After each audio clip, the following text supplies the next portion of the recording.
Students, आज हम continue करेंगे next topic that is parties interested in accounting information. कौन कौन सी पार्टीज़ इंटरेस्टेड होती हैं हमारे अकाउंटिंग इन्फॉर्मेशन में। सबसे पहले हम बात करेंगे ओनर्स की। देखिए, ओनर्स की कैपिटल लगी होती है, इसमें लिखा है the contribution of capital in the business always involves risk. Contribution जो होता है कैपिटल का, डिफरेंट ओनर्स होते हैं जिनकी कैपिटल लगी हुई होती है और सिंगल ओनर भी हो सकता है, वो हमारे डिपेंड करता है कंपनी की पॉलिसीज़ पे। तो जब उनकी कैपिटल लगी होती है तो उन्हें ज़रूरत होती है किस चीज़ की, हमारे बिज़नेस की इंफॉर्मेशन की। वो बहुत ज़्यादा इंटरेस्टेड होते हैं जानने के लिए कि स्पेसिफिक टाइम पीरियड में हमें कितना प्रॉफिट हुआ, कितना लॉस हुआ, हमारी असेट्स कितनी बढ़ी, हमारी लायबिलिटीज़ क्या हैं, कहीं हमारी लायबिलिटीज़ बढ़ तो नहीं रही हैं। इसलिए ओनर्स जो होते हैं उनको हमारी अकाउंटिंग इन्फॉर्मेशन जानने के लिए वो लोग बहुत ज़्यादा इंटरेस्टेड होते हैं।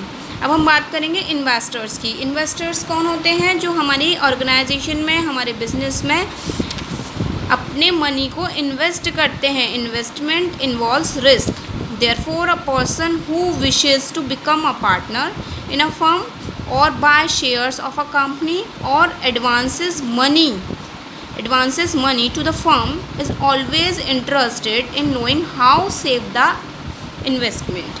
क्या होता है भाई, इन्वेस्टमेंट में भी रिस्क इन्वॉल्व होता है।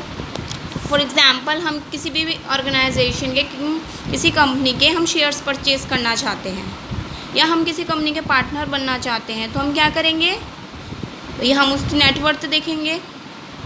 रिस्क तो है, बहुत बड़ा रिस्क इन्वॉल्व है, तो हम क्या करेंगे, पहले उसका बैलेंस शीट देखेंगे, इसके फाइनेंशियल स्टेटमेंट्स देखेंगे, जिससे हमें क्या पता चलेगा कि इसका कितना प्रॉफिट है रहा है, कितना लॉस रहा है, कितनी असेट्स है, कितनी लायबिलिटीज़ है और कितनी ग्रोथ है और कितने चांसेस हैं और ग्रोथ होने के।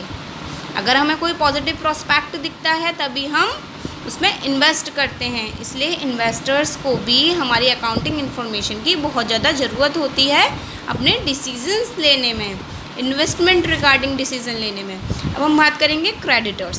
क्रेडिटर्स कौन होते हैं? क्रेडिटर्स आर दोज पर्सन और पार्टीज हु सप्लाई गुड्स और सर्विसेज ऑन क्रेडिट। क्रेडिटर्स कौन होते हैं? जो कि हमें गुड्स और सर्विसेज प्रोवाइड कराते हैं क्रेडिट पर। तो before granting credit, creditors would like to be satisfied about the credit worthiness of the business. भाई, जब वो हमें क्रेडिट देने से पहले, कोई भी सामान क्रेडिट देने से पहले या कोई सर्विसेज देने से पहले, वो क्या सोचेंगे कि हम उनके पैसे लौटा देंगे टाइम पर या नहीं। ये तो हम सोचेंगे ही बीइंग अ क्रेडिटर। तो वो जो फाइनेंशियल स्टेटमेंट्स होते हैं वो हेल्प करते हैं डिसीज़न लेने में। कैसे? कि हम इन्हें अपनी सर्विसेज इन ऑर्गेनाइजेशंस को प्रोवाइड करें क्रेडिट पर या नहीं। तो इसलिए क्रेडिटर्स को भी हमारी अकाउंटिंग इन्फॉर्मेशन की ज़रूरत होती है। अब हम बात करेंगे लैंडर्स की। Lenders, that's the banks and the financial institution provides fund to the business. Lenders कौन होते हैं? बैंक्स होते हैं, फाइनेंशियल इंस्टीट्यूशंस होते हैं जो कि हमें प्रोवाइड कराते हैं फंड, जो कि बिजनेस को फंड प्रोवाइड कराते हैं। तो उनको हमारी अकाउंटिंग इन्फॉर्मेशन की ज़रूरत क्यों है भाई? लैंडर्स हमें ऐसे ही मनी लैंड नहीं करेंगे, उन्हें कुछ सिक्योरिटी चाहिए, कुछ एश्योरेंस चाहिए। ऑब्वियस है, सिक्योरिटी तो उन्हें चाहिए ही, और एश्योरेंस क्या चाहिए होगा कि भाई लास्ट ईयर में हमारी प्रॉफिट क्या रही है, हमारा लॉस कितना रहा है, हमारी नेटवर्थ क्या है, हमारी गुडविल क्या है। गुडविल मीन्स साख, हमारी मार्केट में कैसी साख है, लोग हमारे बारे में क्या सोचते हैं, वो हमें क्रेडिट पे अपना गुड्स एंड सर्विसेज देते हैं नहीं, हमारी प्रॉफिटेबिलिटी क्या है, हमारी असेट्स एंड लायबिलिटीज़ कितनी हैं। अगर हमारी लायबिलिटीज़ ज़्यादा हैं, हम टाइम पर पे नहीं कर रहे हैं लोगों को, अपने क्रेडिटर्स को, तो कोई भी हमें मनी लैंड नहीं करेगा। अगर हमारी नेटवर्थ अच्छी है, हमारी गुडविल मार्केट में अच्छी है, हमारा प्रॉफिट मेंटेन है, तो हमें इजीली फंड्स अवेलेबल हो जाते हैं। और लैंडर्स हमें मनी कब प्रोवाइड कराते हैं? At the time of setting up the business और for the expansion and development of business. Lenders हमें मनी प्रोवाइड कराते हैं जब हम कोई भी न्यू काम स्टार्ट कर रहे हों, या हमारा जो काम है हमें उसमें फर्दर हमें उसको एक्सपैंड करना है, उसे बढ़ाना है, तो हमें कुछ फंड्स की रिक्वायरमेंट है। तो वो कैसे अपने डिसीजन ले पाएंगे? वो पहले हमारे फाइनेंशियल स्टेटमेंट्स देखेंगे, हमारी बैलेंस शीट देखेंगे, फिर उसके बाद वो डिसीजन ले पाएंगे कि हमें अपना इन्हें फंड हमें इन लोगों को इशू करना है या नहीं करना है। इसलिए लेंडर्स को भी हमारी अकाउंटिंग इन्फॉर्मेशन की ज़रूरत बहुत ज़्यादा होती है। अब हम बात करेंगे managers.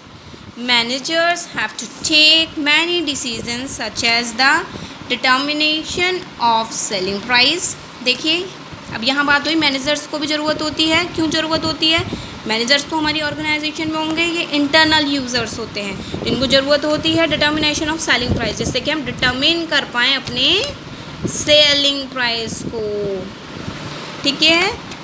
How can the cost can be reduce? किस तरीके से हम अपने प्रोडक्ट की कॉस्ट को रिड्यूस कर पाएँ? भाई हम अपने प्रोडक्ट की कॉस्ट कैसे रिड्यूस कर सकते हैं, ये भी फाइंड आउट करना पड़ेगा हमें।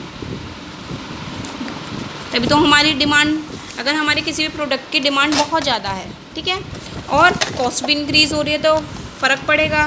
कॉम्पिटिटिव एनवायरनमेंट है, बहुत सारी कंपनीज़ हैं हमारे कंपटीशन में, तो हमें अपने कॉस्ट को मेंटेन करके चलना होगा, जिससे कि हम मार्केट में स्टैंड कर पाएँ। तो ये सारे डिसीजन किसको लेने होते हैं? Cost related, selling price related organisation को, मैनेजर्स को। तो वो कैसे ले पाते हैं? On the basis of our statements. How can the selling expenses and other expenses can be control?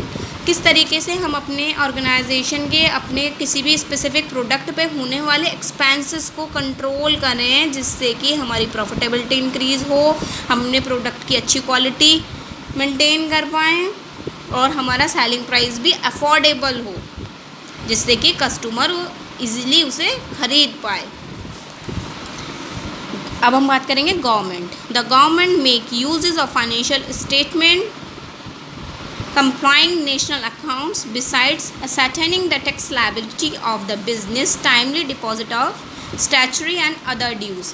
देखिए, गवर्नमेंट को क्यों ज़रूरत होती है हमारे फाइनेंशियल स्टेटमेंट्स की? इसलिए ज़रूरत होती है ये देखने के लिए वेदर ये ऑर्गेनाइजेशन अपना टैक्स टाइम पे कर रहे हैं या नहीं कर रहे हैं, अदर अपनी जो हमारे ड्यूज़ हैं वो पे कर रहे हैं या नहीं कर रहे हैं, क्योंकि इससे किस चीज़ों पर इफेक्ट पड़ता है? हमारी ग्रोथ पर। भाई हमारे यहाँ इतनी बड़ी बड़ी ऑर्गेनाइजेशन है, बिजनेस हैं, तो अगर वो लोग टैक्स पे नहीं करेंगे तो क्या होगा? उन लोगों की मार्केट में अच्छी गुडविल नहीं हो पाएगी। अगर आप टाइमली कोई काम नहीं करते हैं तो क्या होता है? लोग क्या सोचते हैं? अरे ये लोग रिलायबल नहीं हैं। इसलिए गवर्नमेंट को भी हमारे फाइनेंशियल स्टेटमेंट्स की ज़रूरत पड़ती है हमारे बारे में जानने के लिए। हमारे बारे में, किसके बारे में? ऑर्गेनाइजेशन के बारे में जानने के लिए। अब 7th है एम्प्लॉयज़ और वर्कर्स। एम्प्लॉयज़ और वर्कर्स को भी ज़रूरत होती है हमारे फाइनेंशियल स्टेटमेंट्स के बारे में जानने की। क्यों? कि जितने भी उनके ड्यूज़ हैं, like provident fund etcetera, are being deposit regularly. जो उनका प्रोविडेंट फंड है वो रेगुलरली डिपॉजिट किया जा रहा है या नहीं, बोनस उन्हें पे करा जा रहा है या नहीं एज़ पर द लॉ। ठीक है। अब हम बात करेंगे रिसर्चर्स की। रिसर्चर्स को भी ज़रूरत होती है हमारी अकाउंटिंग इन्फॉर्मेशन की, फाइनेंशियल स्टेटमेंट्स की। किस लिए? क्योंकि रिसर्चर क्या करते हैं? वो लोग रिसर्च करते रहते हैं, न्यू टॉपिक्स पर रिसर्च करते हैं। जैसे वो टॉप 5 उन्होंने ऑर्गेनाइजेशंस के बारे में वो रिसर्च कर रहे हैं, तो वो रिसर्च किसके बेसिस पे करेंगे? On the basis of their financial statements. उनकी ग्रोथ रेट कैसी है, उनका बिजनेस कैसा है, उनका प्रॉफिट एंड लॉस कैसा है, उनके असेट्स एंड लायबिलिटीज़ क्या हैं, तो उनको भी ज़रूरत होती है जिससे कि वो रिसर्च कर पाएँ डिफरेंट टॉपिक्स पर। ओके स्टूडेंट्स, अब आप लोगों को ये सारी टॉपिक समझ में आए? अगर कोई भी क्वेरी हो तो आप मुझे कमेंट बॉक्स में कमेंट कर सकते हैं, और कल हम कंटिन्यू करेंगे एक न्यू टॉपिक के साथ। Okay, thank you.